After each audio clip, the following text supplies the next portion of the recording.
Now next topic आपका chapter 4 में forces between two parallel currents. अब टू पैरेलल करंट्स का मतलब कि सपोज आपके पास दो इनफाइनाइटली लॉन्ग वायर्स है और दोनों में करंट फ्लो कर रहा है।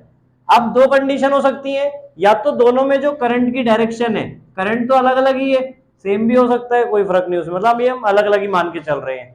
क्या दो कंडीशन हो सकती है कि दोनों में सेम डायरेक्शन में करंट जा रहा है, केस 1, ठीक है। और केस 2 क्या हो सकता है, दोनों में डिफरेंट डायरेक्शन में करंट जा रहा हो। पैरेलल के मतलब कि दोनों पैरेलल है, आपस में एक दूसरे को इंटरसेक्ट नहीं कर रहे, मतलब उनके बीच में जो डिस्टेंस है वो मेंटेन्ड है। क्लियर हुआ?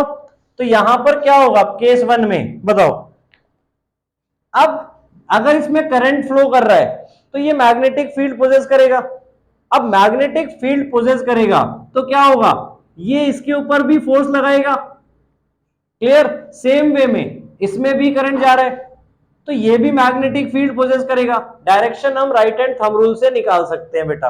तो इस तरफ ये ऐसे खींचेगा, सेम वे में ये भी मैग्नेटिक फील्ड पोजेस करेगा और इसको अपनी तरफ खींचेगा। तो पैरेलल करंट्स का मतलब जब दोनों में सेम डायरेक्शन है तो वो अट्रैक्ट करेंगे एक दूसरे को। क्लियर? एंटी पैरेलल में क्या होगा, फिर से मैग्नेटिक फील्ड। एंटी पैरेलल का मतलब जब डायरेक्शन अलग अलग है आपकी। क्लियर? पैरेलल करंट्स का मतलब क्लियर हो गया, पैरेलल करंट्स आपकी अट्रैक्ट करेंगे, एंटी पैरेलल करंट्स रिपेल करेंगे। Clear? According to right hand thumb rule बेटा। ठीक है, ये इसके ऊपर फोर्स लगाएगा, ठीक है, तो ये इसको रिपल्शन प्रोवाइड करेगा यहां पर। क्लियर हो गया ये point? Parallel currents attract each other, anti parallel currents attract repel each other. But अब हमें क्या निकालना है, फोर्स। तो फोर्स यहां पर कितना ये जनरेट करेंगे तो वो हमें निकालना है। अब ये बताओ, जितना पहला करेगा फोर्स, दूसरा उतना ही करेगा या उससे कम या ज्यादा करेगा, बताओ। अकॉर्डिंग टू, याद करो, Newton third law of motion, balance condition हमेशा होती है कि जितना उसके ऊपर फोर्स एक्सर्ट हो रहा है उतना इसके ऊपर होगा। ठीक है, according to Newton third law नहीं बेसिकली, बट आपका सॉल्व करने पे इवन सेम आ जाएगा। तो वहां पे अगेन वही चीज, प्रिंसिपल ऑफ रिवर्सिबिलिटी शो हो रही है। क्लियर? नाउ अब कितना होगा वो हम कैसे निकालेंगे, देखो देखो, अगर हम बात कर रहे हैं force on second conductor due to 1, force on second conductor due to 1, कि सेकंड पे कितना फोर्स लग रहा है ड्यू टू 1। सो यहां पर आपने सबसे स्टार्टिंग में चैप्टर में फॉर्मूला पढ़ा था, अगर हमें फोर्स निकालना है किसी कंडक्टर के ऊपर placed in a magnetic field.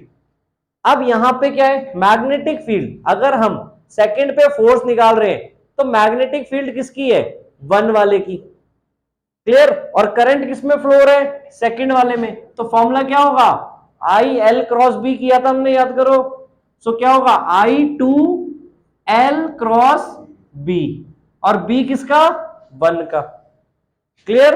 और इनके बीच में देखो, अब जैसे अगर हम बात करें पहले वाले कंडक्टर की जो मैग्नेटिक फील्ड बन रही है वो परपेंडिकुलर बनती है। क्लियर?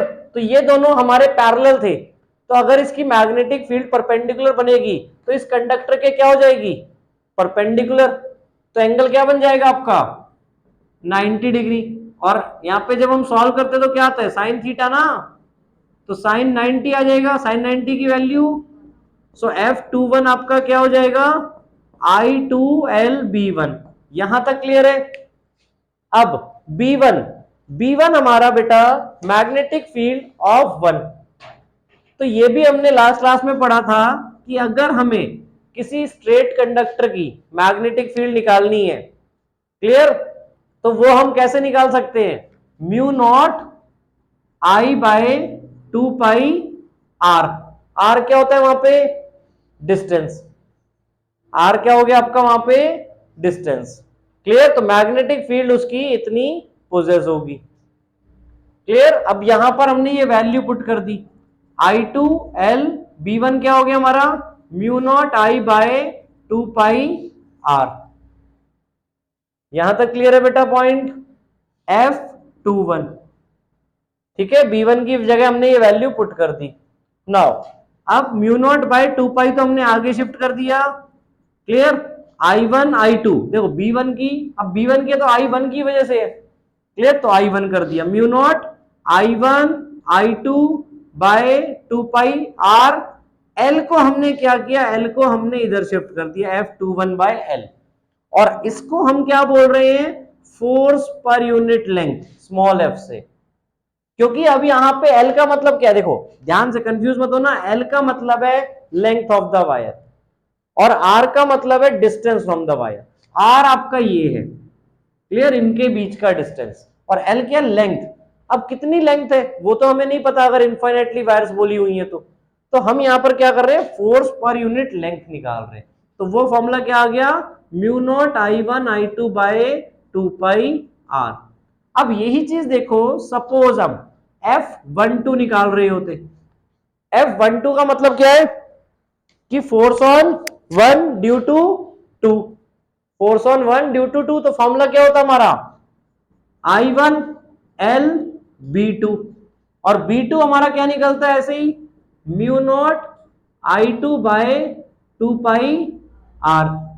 सो यहां पर वैल्यू फिर से पुट करते हैं इसकी, so mu not I2 by 2 pi R, angle again 90 degree, क्योंकि उसकी भी मैग्नेटिक फील्ड बनेगी तो परपेंडिकुलर होगी इसके, क्लियर। तो F12 बाय L निकालेंगे, इसमें अगेन हम फोर्स पर यूनिट लेंथ, तो अगेन हमारा फॉर्मूला क्या बन जाएगा, mu not I1 I2 by 2 pi R।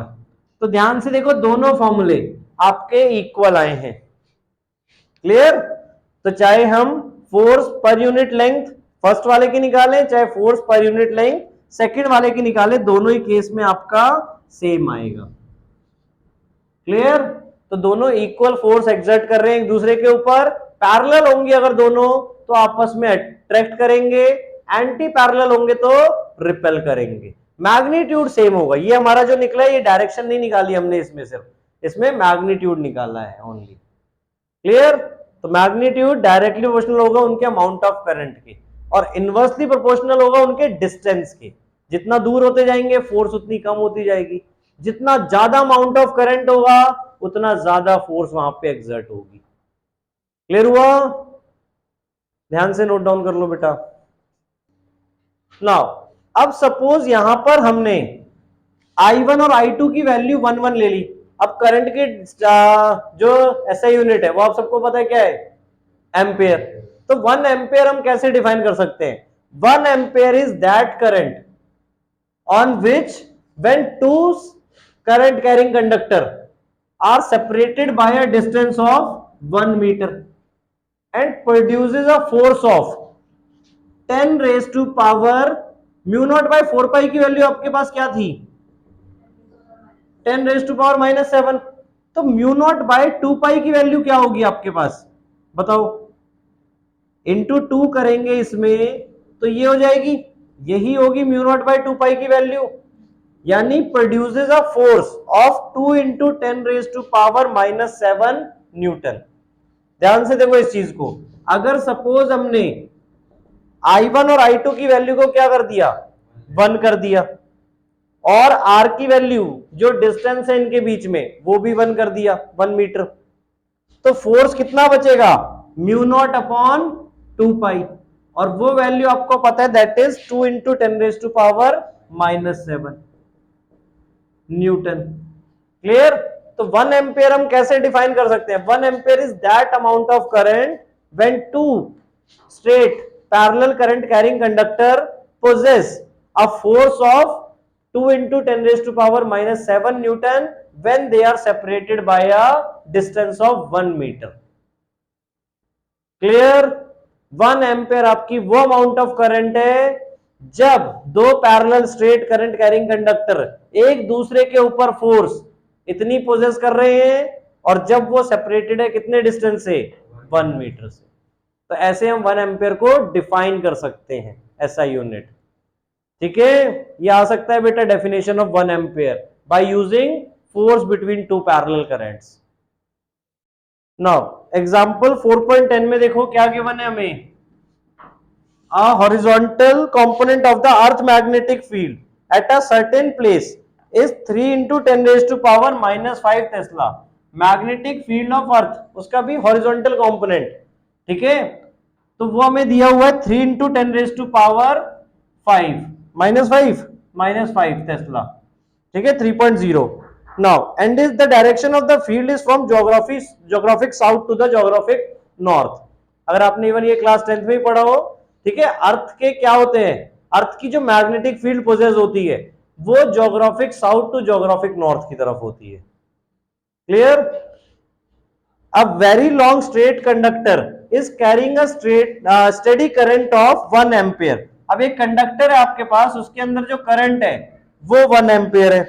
What is the force per unit length on it when it is placed on a horizontal table? अब देखो ये हमें कौन सा कंपोनेंट दिया था अर्थ का, हॉरिजॉन्टल कंपोनेंट। क्लियर? और अब हमने एक वायर रख दी टेबल पे हॉरिजॉन्टल, क्लियर, ऐसे करंट जा रही है उसमें, तो वो अर्थ की मैग्नेटिक फील्ड के पैरेलल ही हो गई, BH या BE लिख रहे हैं हम इसे चाहे, ठीक है, क्लियर, तो उसके पैरेलल हो गई। तो पैरेलल वाला फॉर्मूला यहां यूज कर सकते हैं हम, पर यूनिट लेंथ ही हमें निकालने के लिए बोला हुआ है। क्लियर? पहले कंडीशन में बोला and the direction of current when it is placed on a horizontal table, and the direction of current भी हमें निकालना है, इज डायरेक्शन ऑफ करंट दिया मतलब ईस्ट टू वेस्ट, एक बार ईस्ट टू वेस्ट है और एक बार north to south to north है। तो ईस्ट टू वेस्ट वाले में क्या हो जाएगा आपका 90 डिग्री बनेगा। फोर्स का फॉर्मूला क्या है हमारा, ILB साइन थीटा,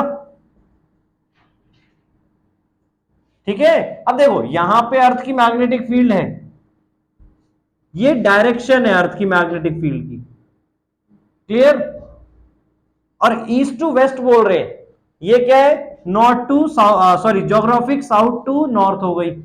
अब ईस्ट टू वेस्ट रख रहे हैं, टेबल पे रख रहे हैं बेटा, प्लेन पे ध्यान रखना, ईस्ट टू वेस्ट वाले में क्या हो गया, परपेंडिकुलर हो गया। फोर्स हम ये क्यों यूज कर रहे हैं, क्योंकि बेटा यहाँ पे I2 नहीं है ना आपके पास, I2 की जगह डायरेक्टली मैग्नेटिक फील्ड आपको दे दी गई है। Clear? So F equals to ILB sine theta, और साइन थीटा यहां पर क्या हो जाएगा, थीटा यहां पर 90 डिग्री, I क्या हो गया 1 एम्पियर, और फोर्स पर यूनिट लेंथ निकालना था आपको, तो F बाय L हो गया, यहां पे चाहे कैपिटल F से लिखो और F by L small f से हम डिनोट करते हैं फोर्स पर यूनिट लेंथ को। आया समझ में? B हमारा कितना है 3 इंटू 10⁻⁻5, साइन 90 की वैल्यू 1, तो फोर्स पर यूनिट लेंथ आ गया हमारे पास 3 इंटू 10⁻⁻5 न्यूटन, फर्स्ट वाले केस में। सेकंड वाले केस में हमने क्या कर दिया, नॉर्थ टू साउथ रख दिया, साउथ टू नॉर्थ रख दिया, तो वो इसके क्या हो जाएगा, पैरेलल। पैरेलल कंडीशन में क्या हो जाएगा, साइन थीटा आपका 0 डिग्री और साइन 0 की वैल्यू 0, सो फोर्स पर यूनिट लेंथ भी आपका 0 बन जाएगा। क्लियर है ना? सेम वे में ILB साइन थीटा करेंगे, ठीक है, और L अगर अपॉन में भेजेंगे बात तो वही है, मतलब साइन थीटा आपका 0 हो गया, तो 0 डिग्री, साइन 0 0 हो जाएगा टोटली। क्लियर? और डायरेक्शन ऑफ फोर्स हमें उसमें निकालनी थी, तो वो हम कैसे निकाल सकते हैं, by Fleming's left hand rule. Left hand rule आपका क्या था, फोर्स नहीं है तो मोशन है, मोशन है ये, तो हाँ डायरेक्शन ऑफ फोर्स थंब से आपकी डिनोट की जाएगी, इससे मैग्नेटिक फील्ड, इससे करंट। अब हमारी क्या थी, मैग्नेटिक फील्ड अगर हम बात करें नॉर्थ टू साउथ थी, ईस्ट टू वेस्ट।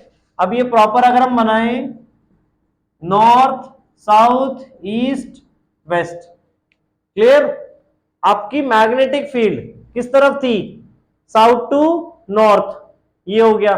और करंट की डायरेक्शन कैसे थी, करंट की डायरेक्शन कैसे दी हुई थी हमें, ईस्ट टू वेस्ट। ये ध्यान से देखो बेटा, ठीक है, ये बन रहा है आपका, ये आपकी मैग्नेटिक फील्ड दिखा रहा है, four finger, centre finger current की डायरेक्शन ईस्ट टू वेस्ट, तो थंब किस तरफ शो कर रहा है, इसमें अंदर की तरफ। अब यही चीज अगर आप कॉपी में रख के देखोगे तो थंब किस तरफ शो करेगा, डाउनवर्ड, क्लियर, तो डाउनवर्ड हो जाएगा आपका, ठीक है। अब इसको प्रॉपर कॉपी में रख के देखना अपनी, ठीक है, तो वो डाउनवर्ड शो करेगा, तो फोर्स की डायरेक्शन आपकी डाउनवर्ड आ जाएगी। क्लियर? नाउ नेक्स्ट टॉपिक अब आपका torque on the current loop, torque on the current loop. और मैग्नेटिक डाइपोल भी हम फर्दर इससे डिफाइन करेंगे। इलेक्ट्रिक डाइपोल तो सबको क्लियर है। इलेक्ट्रिक डाइपोल, डाइपोल मूवमेंट का फॉर्मूला क्या था? डाइपोल मूवमेंट इलेक्ट्रिक में Q इंटू 2a। तो डाइपोल मूवमेंट भी हम यहां पे देखो डिफाइन करेंगे अब इस बेसिस पे। अब टॉर्क निकालना है। टॉर्क का फॉर्मूला क्या होता है आपका? Force into perpendicular distance. ठीक है, अब पहले टॉपिक समझ लो। यहां पर हमने क्या किया, सपोज हमारे पास ये दो मैग्नेट हमने रख दिए नॉर्थ साउथ, और इसके बीच में एक लूप है। अब इस पे हम फोर्स जनरेट करवा रहे हैं, तो कितना फोर्स जनरेट होगा? Clear? Direction of current, suppose ये ऐसे यहां से जा रहा है, यहां पे तो क्या हो गया देखो, ये मैग्नेटिक फील्ड के पैरेलल हो जाएगा, तो इस वाली आर्म और इस वाली आर्म पे फोर्स नहीं लगता है, सिर्फ ये जो अब मैग्नेटिक फील्ड ऐसे है, डायरेक्शन ऑफ करंट ऐसे है, जहां पे मैग्नेटिक फील्ड के परपेंडिकुलर है वहां पे आपका फोर्स मैक्सिमम एक्सपीरियंस होता था। याद करो क्लास 10th में भी आपने ये मोटर में पढ़ा था। क्लियर? मोटर में जो हम करते थे फोर्स यही करते थे बेटा। ठीक है, उसी को हम टॉर्क करें। टॉर्क मतलब क्या? रोटेशनल फोर्स, यानी जब इस पे फोर्स लगेगा तब ये भागेगा तो कहीं नहीं, ये गोल गोल घूमना स्टार्ट कर देगा, तो दैट्स वाई हम इसको टॉर्क बोल रहे हैं। और उसके लिए यहां पर क्या यूज करते थे, याद हो आपको तो क्लास 10th में? Slip rings, split rings, sorry split rings, और यहां पे कार्बन ब्रशेस, और फर्दर ये सर्किट ऐसे कंप्लीट होता था आपका। आया याद? ठीक है, ये बैटरी हो गई, ये की हो गई, ये कार्बन ब्रशेस जो टच कर रहे हैं, क्लियर, और ये स्प्लिट रिंग्स जो दो पार्ट्स में डिवाइडेड हैं। ठीक है, क्योंकि जब ये हाफ रोटेशन लेगा तो वो इस पे आके कनेक्ट हो जाएगा। क्लियर? एंड्स चेंज हो जाएंगे उनके, पॉजिटिव नेगेटिव, ताकि जो फोर्स लग रहा है वो सेम साइड को लग सके और वो कंप्लीट रोटेट हो पाए। नहीं तो क्या होगा, जैसे सपोज हम इस बुक को मान ले, ये हमारा एक रेक्टेंगुलर सर्किट है, मतलब इसकी एजेस को देखो सिर्फ।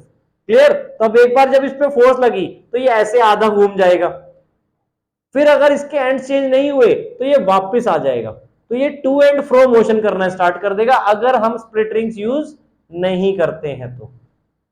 स्प्लिट रिंग्स यूज करने की वजह से ये कंप्लीट रोटेट हो पाएगा कंटिन्यूअसली। क्लियर? क्योंकि वो उसकी डायरेक्शन ऑफ करंट चेंज कर देंगे after every half rotation. Clear?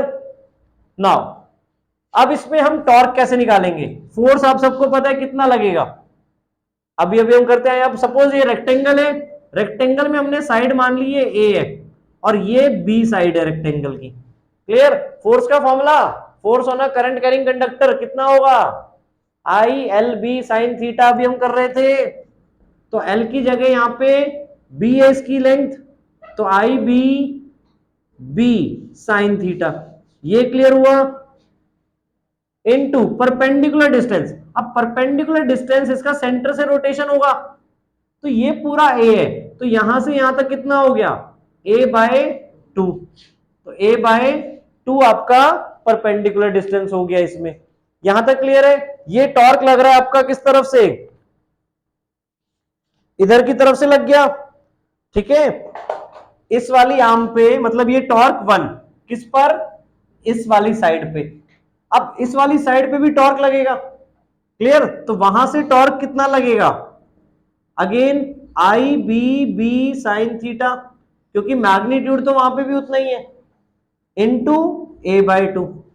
तो टोटल टॉर्क आपका कितना लगेगा दोनों आर्म्स को मिला के? क्लियर? और दोनों में डायरेक्शन सेम है बेटा, मतलब ये एंड अगर देखो, बताओ नीचे जाएगा ऊपर जाएगा। अब देखो मैग्नेटिक फील्ड ऐसे जा रही है, करंट अपवर्ड है। क्लियर? तो थंब किस तरफ पॉइंट कर रहा है? अंदर की तरफ। क्लियर ना ये पॉइंट? तो ये वाला अंदर की तरफ जाएगा और ये वाला बाहर की तरफ आएगा, तो सेंस ऑफ रोटेशन सेम है, इसलिए हम ऐड करेंगे बेटा। सेंस ऑफ रोटेशन अपोजिट होता तो दोनों कट ही जाते और जीरो हो जाता फिर हमारा टॉर्क। क्लियर? सो हमारा फाइनली क्या बन जाएगा? I B B sine theta, common ले लिया a by 2 plus a by 2 जो कि ए बन जाएगा, तो final I A B B sine theta. और साइन थीटा में भी थीटा अगर हम देखें तो परपेंडिकुलर फोर्स लग रहा है। क्लियर? मैग्नेटिक फील्ड और डायरेक्शन ऑफ करंट परपेंडिकुलर है, तो साइन 90 की value 1, so I A B, B बन जाएगा। और ध्यान से देखो ए बी हमारा क्या है, एरिया ऑफ रेक्टेंगल। ये लेंथ और ब्रेड्थ है, ये लेंथ है, ए आपका ब्रेड्थ है। सो I A B, so torque आपका क्या बन रहा है, आई ए बी। क्लियर? या इवन अगर आप साइन थीटा में भी रख रहे हो, क्योंकि एंगल क्या होगा, टाइम टू टाइम चेंज होगा जब वो रोटेट होगा। ये तो हम एक परफेक्ट पोजीशन पे मान रहे हैं कि परपेंडिकुलर है, अब धीरे धीरे वो घूमेगा। क्लियर? तो घूमेगा तो वो एंगल चेंज होता रहेगा आपका फर्दर। सो अगर हम इसको वेक्टर नोटेशन में लिखें तो क्या लिखेंगे, आई तो आपका क्या है, स्केलर क्वांटिटी है, तो हमें क्रॉस प्रोडक्ट किसके बीच में दिखाना पड़ेगा, ए क्रॉस बी। यहां तक क्लियर हुआ? अब याद करो आप सबने क्या किया हुआ है, मैग्नेटिक सॉरी इलेक्ट्रिक में भी हमने टॉर्क निकाला था, याद करो, डाइपोल मोमेंट में। तो टॉर्क वहां पे क्या था P क्रॉस E। ठीक है, तो यहां पे अगर हम, अब वहां पे P क्या था, देखो इलेक्ट्रिक में आपका था torque equals to P cross E। Clear? E होता था इलेक्ट्रिक फील्ड, P क्या था आपका, dipole moment, electric dipole moment. यहां पे B आ गया मैग्नेटिक फील्ड। तो डाइपोल मोमेंट को कौन रिप्लेस कर रहा है, IA। क्लियर? तो IA को यहां पर हम क्या बोलते हैं, मैग्नेटिक मूवमेंट। IA को क्या बोलते हैं, मैग्नेटिक मूवमेंट। और again it is a vector quantity. Clear? क्योंकि एरिया वेक्टर है यहां पे हमारा, ठीक है ना। सो मैग्नेटिक मूवमेंट आ गया हमारे पास, मैग्नेटिक में मतलब, clear, magnetic movement that is IA। I stands for current, A stands for area. तो अगर मैग्नेटिक मूवमेंट की ऐसा यूनिट बनाई जाए तो क्या बनेगी, करंट की क्या है, एम्पेयर, एम्पेयर मीटर स्क्वायर उसकी SI यूनिट हो गई ऑफ मैग्नेटिक मूवमेंट। क्लियर हुआ पॉइंट? कैसे कंपेयर करके निकाला ये भी पॉइंट, इलेक्ट्रिक फील्ड से हमने कंपेयर किया, एम्पेयर पर metre square, sorry ampere metre square, हाँ सॉरी अपॉन नहीं आएगा, एम्पेयर मीटर स्क्वायर, क्योंकि मल्टीप्लाई हो रहा है I इंटू ए। क्लियर हुआ कैसे बनाया हमने, और मैग्नेटिक मूवमेंट कैसे डिफाइन कर रहे हैं फर्दर। ठीक है, अभी फर्दर अब कंपैरिजन भी हम दिखाएंगे electric field and magnetic field के, इवन सारे फॉर्मुलेज में। ठीक है, जहां जहां आपका dipole moment, electric dipole moment use होता था, वहां वहां आपका रिप्लेस हो जाएगा मैग्नेटिक डाइपोल मोमेंट। ठीक है, नाउ तो टॉर्क हमारा क्या हो जाएगा, M क्रॉस B। ठीक है, अब सपोज अगर इसमें n नंबर ऑफ टर्न्स होती हैं, ठीक है, अगर n नंबर ऑफ टर्न्स होती है यहां पे, तो क्या हो जाएगा, n मल्टीप्लाई होगा इसमें, और यही n आपका मैग्नेटिक मोमेंट में चला जाएगा। यानी मैग्नेटिक मोमेंट अगर n टर्न्स के लिए हम निकाल रहे हैं तो क्या हो जाएगा, NIA।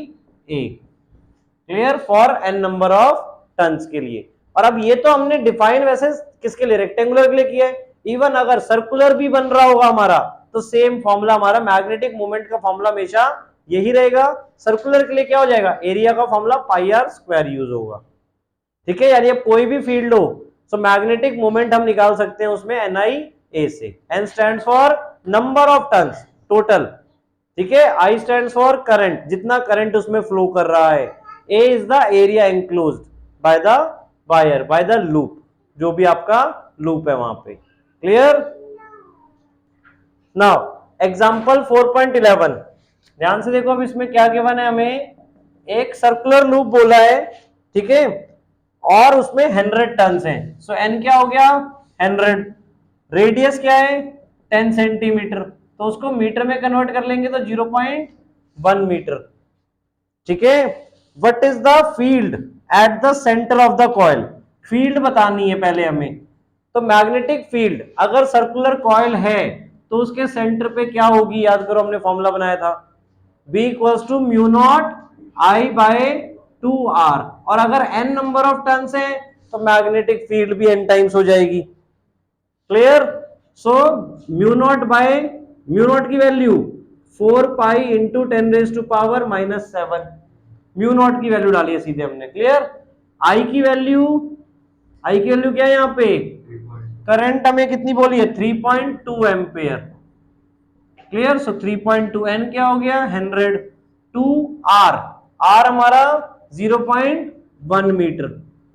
क्लियर। ये भी डेसिमल हटा, एक और 10 ऊपर आ गया, ये डेसिमल हटा 10 नीचे, ये 10 10 आपस में कट गए, 2 13 से कट गया 62, 32 16। Clear. Now 4 into 16 64 into pi, pi की वैल्यू 3.14, 10 रेज टू पावर -5। इनको मल्टीप्लाई कर लो, कितना आ जाएगा 64 इंटू 3 करेंगे अराउंड अराउंड कितना होगा 192, 192 और 64 और बढ़ा दो 198 पॉइंट समथिंग हो जाएगा। तो 199 लिख लिया सपोज इसे, इंटू 10 रेज टू पावर -5, और एक प्लेस पे लाना है हमें डेसिमल, तो दो पावर और कम हो जाएंगी इसकी, तो 1.99, चाहे 1.9 भी छोड़ सकते हैं हम, या 1.99 है तो राउंड ऑफ करेंगे तो 2 बन जाएगा, 2 into 10 raise to power -3 tesla. Check कर लो आंसर उसी नियर बाय, देखो आया समझ में। क्लियर। कैलकुलेशन ध्यान से सोचो कि हमें कैसे करनी है, short to short. Clear. Now direction निकालनी है तो direction right hand thumb rule से हम निकाल सकते हैं। ए पार्ट हो गया आपका ये। बी पार्ट में क्या पूछा था, what is the magnetic moment. तो मैग्नेटिक मोमेंट का फॉर्मूला अभी हमने किया था एन आई ए, एन 100 हो गया, आई 3.2 हो गया, और एरिया पाई आर स्क्वायर से निकालना है हमें। सो वैल्यू पुट कर देंगे, अगेन सॉल्व कर देंगे, हो जाएगा। Now C part. अब ना the coil is placed in a vertical plane and it is free to rotate about a horizontal axis which coincide with its diameter. मतलब एक हॉरिजॉन्टल एक्सिस पे रखी हुई है वर्टिकल प्लेन पे, जिसपे अब ये डायमीटर के साथ हॉरिजॉन्टल एक्सिस आ रहा है, और मैग्नेटिक फील्ड इसके परपेंडिकुलर है, क्योंकि तभी इस पे फोर्स एक्सर्ट हो पाएगी। क्लियर। तो फोर्स हमें बतानी होगी या टॉर्क, टॉर्क बतानी है, तो coil rotates through an angle of 90 degree. Clear.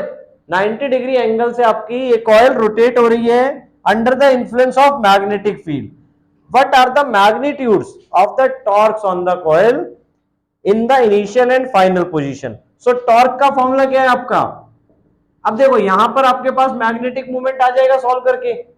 So torque का फॉर्मूला हमने क्या किया था, एम क्रॉस बी। क्लियर। तो यानी कि एम बी साइन थीटा, और अब एम बी साइन थीटा, अब इनिशियली एंगल क्या था 0 डिग्री। क्लियर। तो उस टाइम पे टॉर्क कितना आ जाएगा इनिशियल वाले में 0, टॉर्क इनिशियल। टॉर्क फाइनल करेंगे हम ऐसे ही, तो क्या हो जाएगा एम बी साइन थीटा, यहां पे थीटा हमारा क्या हो जाएगा 90 डिग्री।